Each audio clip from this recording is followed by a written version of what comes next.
She never bears. Hi, sir. Good morning. We're good. We're good. How you doing? Passport? Yes, yes, sir. You do with the bank card. Huh? Are you paying me? Oh, no. I thought it was the. Here you go, sir. How many are you in here? 3, sir. Who's the other one? My daughter's at the back sleeping. Yes, sir. Hold on the back window. Oh, sure. So nice, yes, sir. Where are you guys coming from? We're coming from Toronto. You guys live there or something at one No, point? we went to my in-laws, Okay. and then we're going back to Maryland. Okay. Whose Yes, sir. stuff is all there? Huh? Oh, our stuff. Your stuff? Yes, sir. You guys live in Maryland? Actually, No. we came to Canada first on tour 2 years ago, and then we left some of our stuff, and we're getting all of the. Thumbs up. Live here. We live Yeah. in Maryland, yes, sir. Gotcha. Yes. Is this vehicle registered in Maryland? Yes, sir. It's for the Enterprise. Oh, is this a rental car? It's a rental, Yeah. yes, sir. Okay. Your daughter, she lives with you guys? Yes, sir. Do you guys have to get her in a, like, she's not an LPR? She is also. Do you ever, like, green card on me for her? Actually, we still State- don't have the paper, Yeah. but she has a state ID. Alright, so Yeah, so we're still waiting for the paper itself. for her, okay. Was she born in the States? No, No. sir. I'm born also in the Philippines. And we have state ID for her as well. Okay, hang on. I'm sorry. Let me get my mind wrapped around Yes, this sir. real quick. Alright, so you guys are LPRs. How long have you lived in the States? It's just 2 months right now. 2 months. Yes, sir. Yeah. I would, but Uh-huh. somebody might have messed something up. Mm-hmm. I don't know why that's not working. Uh-huh. Why she's popping up across. We crossed at Peace Bridge. Yes, sir. Happened. There's just something that system. Alright.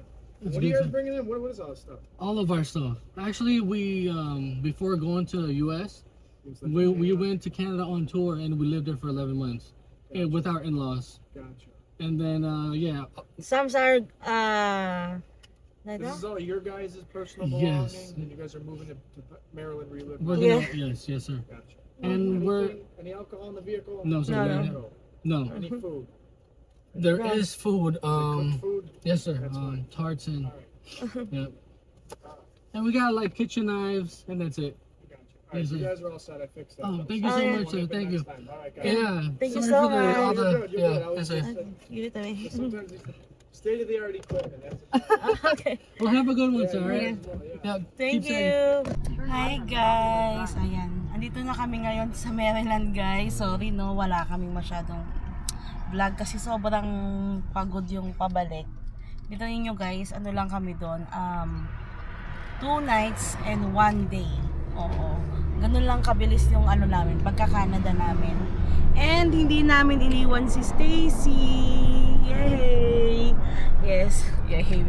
Yay, pero nag-iyakan kami doon kasi nga syempre yung mga bata na na-promise na namin na doon magbabakasyon si Stacy. Pero ayun, hindi natuloy.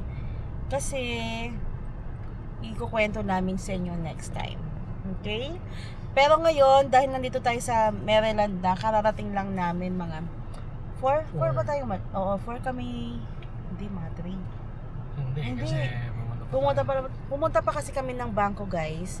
Nag-open ako ng account para ng savings and checking account sa dahil nga para dun sa aking salary. Doon nila ihuhulog yung salary ko. Ngayon, nung pag mag-open ka pala ng bangko, kailangan mo ng ID or yung passport mo at saka yung SSN number, yung original SSN card mo pala. Ayun. Yun lang naman yung kailangan. Tapos, ngayon, dahil sayang naman tong nirent namin na pick up truck, sulitin namin yung last day and pupunta kami ng Goodwill guys. Maghahanap kami ng mga pwedeng mabili. Ayun. Kasi Kasi Oo, no, na syempre, mapaggagamitan. Kasi wala naman talaga kaming mga gamit pa, mga furniture. Although, meron kaming isang drawer na binigay ni Ate Joy. Thank you, ate. Thank you. Alam niyo ba, guys, pumunta kami ng Canada. Thank you, ate. Thank you, Ate Joy. Thank you, Kasi, Joy. nagpalit siya ng phone and, Para ayaw niya na ng 17 Pro, gusto niya ng 17 Pro Max, pero hindi pwedeng i-trade yon. Dapat daw mas mababang iPhone. Ako iPhone 15 Pro ako. So kinuha niya iPhone 15 Pro ko para i-trade sa iPhone 17. And binigay niya sa akin yung iPhone 17 niya. O, diba? Ang ganda ng pagpunta natin sa Canada. Instant iPhone 17 tayo bigla, guys. Oh. Tapos may kasama Thank you so much. May kasama pang charger. Oh my God. Thank you. Tapos pinagluto niya pa ako. So, dito, inuwi namin dito, naka-frozen na para dito. Pagdating hindi masira. Ganyan. Ayun. Ang dami nga niyang binigay. Pati mga damit ni Stacy. Ganyan. Ayun, tapos ako Trader's Joe lang yung ko, bigay ko sa kanya. Pero ayun, thank you so much ate, na-appreciate namin lahat yung mga effort mo. And of course, kay mama, kay Jake. Ayan. Kay papa, thank you so much. Oo. Shout out to guys. Tapos, ano pa ba? Ayan, samahan nyo kaming mag-goodwill. Oo, mag-thrift store tayo ngayon. Okay? Yun lang. See you in the thrift store. Hindi, kwento ko na rin pala. Ayun nga. So, hindi na namin iniwan si Stacy kasi darating yung kapatid ni Dale. Kasama namin sa bahay na siya. Oo, sa amin siya titira. Which is yun naman talaga yung plan namin nung nasa Pinas pa kami. Nasama-sama kami. Ganyan. So, hindi na maiiwan si Stacy sa Canada kasi may kasama na siya, yung kanyang tito. Oo. Pumayag din. Pumayag kasi yung parents ni Dale na sige, papuntahin na yung Uncle John. Si Uncle John, mamimit nyo yun sa this month din siya darating. Today is July 22. Baka darating siya ng katapusan. Ayun. And excited na kaming lahat kasi meron kaming new family na makakasama dito sa Maryland, which is ang hirap kasi, 'di ba? Nang wala kang kasama. Ayun, wala kang family. Ang layo kasi nila ate, no, 'di ba? Ayun. So, medyo mabagal tayo magsalita, mag-isip, ewan ko, dahil 3 AM kaming umalis ng Canada and dumating kami dito ng mga 1 PM. Ayun. Ayun. Hindi na namin iniwan si Stacy sa Canada kasi nga, kung darating din naman yung kapatid ni Dale, tapos iiwan namin doon. Few weeks babalikan namin si Stacy, 'di ba? Syempre pagod din 'yun. So, sabi namin, okay na yung ganong pasyal. Next time na lang ulit magbabakasyon kami doon ng mas matagal. Ayun. Wilada, no? Guys, dito na tayo sa Goodwill. Let's go! Ayan guys, dito na tayo sa Goodwill. Yung mga gamit guys sa US. Dito ang dami na. $12 oh. Uy, may coffee, oh. Ha? Ganda ng bike. Yung mga bike. Dinodonate na gamit. Tapos, ibebenta ng mas mura. Hello. I'm good. How are you? Good, thank you. Ooh, it's a rainbow bear. Hanapin natin yung mga furniture. Kasi yung mga furniture yung kailangan natin. And 6 PM na guys.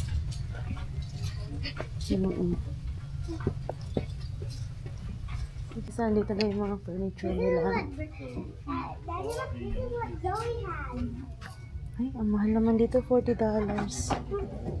Look, it's so tiny. I wish I can give it a test drive. Alright, can I give it a test drive? Ano to? $7. Ito parang pwede to.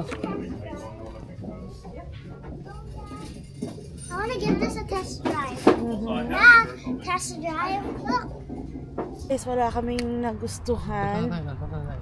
Ay, sisi ka man. Wala kami nagustuhan dyan sa sa Goodwill. Kaya punta kami sa isang street store dito malapit. Diyan lang o dyan. Sige. Ito na guys. Bukas kaya ito.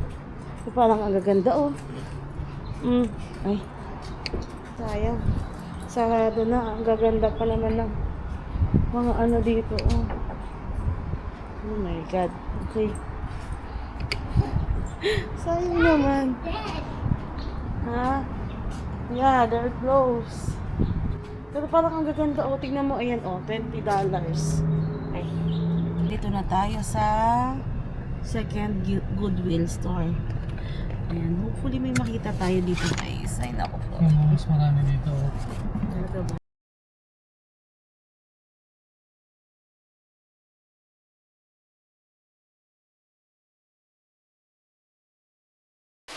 Hi guys! Let's do unboxing! So baka sabihin nyo, hala si order ng order. Wala guys, wala tayong magagawa. Mga ilang months kaya tayong ganito na mag-order ng mag-order. Dahil nga, syempre, nag-start tayo dito sa US. So I'll show you kung ano ang ating in-order. Okay, sale nga lang pala namin to nakuha, syempre. Naghintay muna kami ng sale para hindi tayo ganun mapagastos. User manual. Tadaan! Malakas ba? Ayan mo, nakahigop ko. Ang ganda. Yan baka kaikli yan? Hinahaba pa yan? Baka nag-extend? Parang ang ikli. Ay, parang pang size ko. Parang mahaba siya eh. Gusto mo mahaba? Pang size ko nga eh. Buti na lang, ito ang binili ko. Bakit pang pambata? Wow, ang linis na. Ay, Stacy, try mo nga. Tingnan mo, ang liit oh. Parang pang sayo to. Hindi. Hindi. Meron na naman yung oh. Guys, may natuklasan tayo guys. Ito pala ay hindi pang height. So, pwede rin pang height ko siya kasi ito ba yung pinipindot? Asan? Ito? Sa ilalim. Itong sa ilalim. Ito. Yep. Oh, yun. Na-extend pala siya guys. Oh. Sa ba? Yun.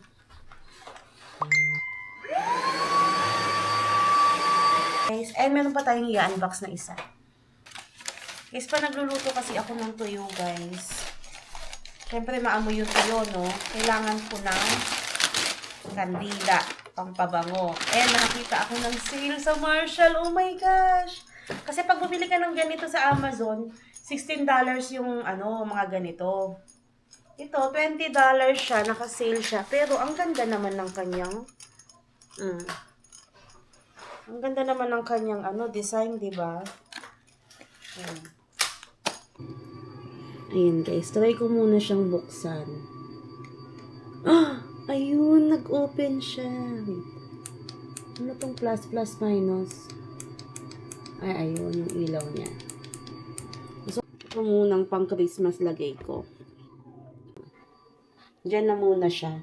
Mukhang di naman mababasa from the lababo, no? Ganyan.